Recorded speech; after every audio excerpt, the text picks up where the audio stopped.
Hello ನಮಸ್ಕಾರ friends, bachelor ಅಡುಗೆಗೆ ಸ್ವಾಗತ ಸುಸ್ವಾಗತ. ಇವತ್ತು ನಾವು ಮಾಡ್ತಿರುವಂತಹ ಒಂದು ಹೊಸ ರೆಸಿಪಿ ಅವರೆಕಾಳು ಉಪ್ಪಿಟ್ಟು. ನೋಡಿ, ಅವರೆಕಾಳನ್ನ ಮೊದಲಿಗೆ ಒಂದು ಬೌಲ್ನಲ್ಲಿ ಹಾಕಿ ಬೇಯಿಸ್ಕೊತಾ ಇದ್ದೀವಿ. ಅದಕ್ಕೆ ಒಂದು ಟೊಮೊಟೊ ಹಾಗೂ ಒಂದು ಕ್ಯಾರೆಟ್ ಹಾಗೂ ಒಂದು ಆಲೂಗೆಡ್ಡೆನ ಕಟ್ ಮಾಡ್ತಾ ಇದ್ದೀವಿ. ಕಟ್ ಮಾಡ್ತಾ ಇರೋರು ನಮ್ಮ ಅಸಿಸ್ಟೆಂಟ್, ನನ್ನ ಫ್ರೆಂಡು. ಹಾಗೂ ಅದಕ್ಕೆ ಬೇಕಾಗಿರುವಂತಹ 2 ಈರುಳ್ಳಿನ ಸ್ಲೈಸಾಗಿ ಕಟ್ ಮಾಡ್ಕೊಂಡಿದ್ದೀವಿ. ಹಾಗೂ 3 ಮೆಣಸಿಕಾಯಿನ ಕಟ್ ಮಾಡ್ಕೊಂಡಿದ್ದೀವಿ. ಇವಾಗ ಒಂದು 1/4 ಚಮಚ ಎಣ್ಣೆಯನ್ನು ಹಾಕಿ ರವೆಯನ್ನು ನೀಟಾಗಿ ಹುರ್ಕೊಳ್ಬೇಕು. ಇದು ನೀಟಾಗಿ ಗೋಲ್ಡ್ ಕಲರ್ ಆಗಬೇಕು, ಅಲ್ಲಿ ತನಕ ರವೆನ ಚೆನ್ನಾಗಿ ಹುರ್ಕೊಳ್ಬೇಕು. ಬೌಲಲ್ಲಿ ಎಣ್ಣೆ, ಸಾಸಿವೆ ಮತ್ತು ಜೀರಿಗೆ ಹಾಕಿ ಮತ್ತು ಈರುಳ್ಳಿ ಮೆಣಸಿನಕಾಯಿ ಹಾಕಿ ನೀಟಾಗಿ ಚೆನ್ನಾಗಿ ಫ್ರೈ ಮಾಡ್ಕೋಬೇಕು.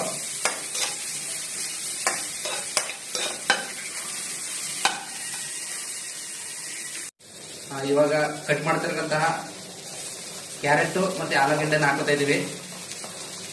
ಇವಾಗಲೇ ಹಾಕ್ಬೇಕು, ಯಾಕಂದ್ರೆ ಒಗ್ಗರಣೆಯಲ್ಲಿ ಚೆನ್ನಾಗಿ ಬೇಯಬೇಕು. ಅದು ಒಗ್ಗರಣೆ ಉಪ್ಪು ಎಲ್ಲ ಹಾಕಿ ನಿಲ್ಲಿಸ್ಬೇಕು. ಜೊತೆಗೆ ಆಗಲೇ ಅವರೆಕಾಳನ್ನು ಬೇಯಿಸಿಟ್ಕೊಂಡಿರ್ತಕ್ಕಂಥ ಅವರೆಕಾಳನ್ನ ಹಾಕ್ತಾ ಇದ್ದೀವಿ. ಅದು ಒಗ್ಗರಣೆಯಲ್ಲಿ ಬೆಂದರೆ ನೀಟಾಗಿ ಉಪ್ಪು ಹಾಕಿದಾಗ ನೀಟಾಗಿ ಉಪ್ಪಿನ ಹಿಡಿಯುತ್ತೆ, ಚೆನ್ನಾಗಿರುತ್ತೆ, ತಿನ್ನೋದಕ್ಕೆ ಟೇಸ್ಟಿಯಾಗಿರುತ್ತೆ. ಸ್ವಲ್ಪ ಉಪ್ಪು ಹಾಕೊಳ್ತಾ ಇದ್ದೀವಿ, ಯಾಕಂದರೆ ಈಗ ಅದಕ್ಕೆ ಇವಾಗಲೇ ಉಪ್ಪು ಇಡಬೇಕು ಅಂದರೆ ಇವಾಗ ಉಪ್ಪು ಹಾಕಿಬಿಟ್ರೆ ಚೆನ್ನಾಗಿ ಇಟ್ಕೊಳ್ಳೋದು ತರಕಾರಿ ತಿನ್ಬೇಕಾದ್ರೆ ಟೇಸ್ಟಿಯಾಗಿರುತ್ತೆ. ಇವಾಗ ಕಟ್ ಮಾಡ್ಕೊಂಡಿರೋಂಥ ಟೊಮೊಟೊನ ಹಾಕೋತಾ ಇದ್ದೀನಿ. ಏನಕ್ಕಪ್ಪ ಟೊಮೊಟೊ ಲೇಟಾಗಿ ಹಾಕ್ತಾ ಇದ್ದೀನಿ ಅಂದರೆ ಅದು ಬೆಂದೋಗ್ಬಿಡುತ್ತೆ. ನಮಗೆ ತಿನ್ಬೇಕಾದ್ರೆ ಕ್ರಿಸ್ಪಿಯಾಗಿರಬೇಕು ಅಂತಂದರೆ ಅದನ್ನು ಸ್ವಲ್ಪ ಲೇಟಾಗಿ ಹಾಕಬೇಕು. ಅದು ಅರ್ಧಂಬರ್ಧ ಬೆಂದಿದ್ರೇ ಚೆನ್ನಾಗಿರುತ್ತೆ ಉಪ್ಪಿಟ್ಟಲ್ಲಿ. ಈಗ 1.5 ಲೋಟ ರವೆನ ತಗೊಂಡಿದ್ದು, ಅದಕ್ಕೆ ನಾನು 3 ಲೋಟ ನೀರನ್ನ ಹಾಕ್ತಾ ಇದ್ದೀನಿ.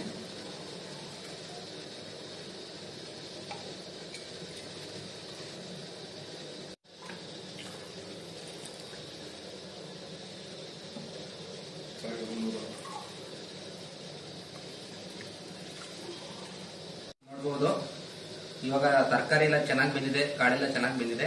ಈ ಕುದೀತಾ ಇರೋ ಟೈಮಲ್ಲಿ ರವೆನ ನೀಟಾಗಿ ಹಾಕಿ ಚೆನ್ನಾಗಿ ತಿರುಗಿಸ್ಕೊಳ್ಬೇಕು.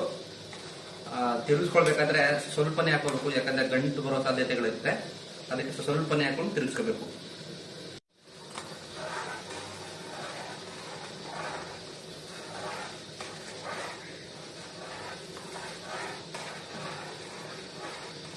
ತಿರುಗಿಸ್ಕೋಬೇಕಾದ್ರೆ ಸ್ಟವ್ನ ಸಿಮ್ಮಲ್ಲಿ ಇಟ್ಕೊಂಡು ನೀವು ಹಾಕೋಬೇಕು, ಯಾಕಂದ್ರೆ ಕಂಡುಹಿಡಿಯೋ ಸಾಧ್ಯತೆಗಳಿರುತ್ತೆ. ನೀಟಾಗಿ ಒಂದ್ಸಲ ಚೆನ್ನಾಗಿ ಕಲಸಿಟ್ಬಿಟ್ಟು ಲೋ ಫ್ಲೇಮಲ್ಲಿ ಬೇಯಕ್ಕೆ ಬಿಡಬೇಕು ಇದನ್ನು.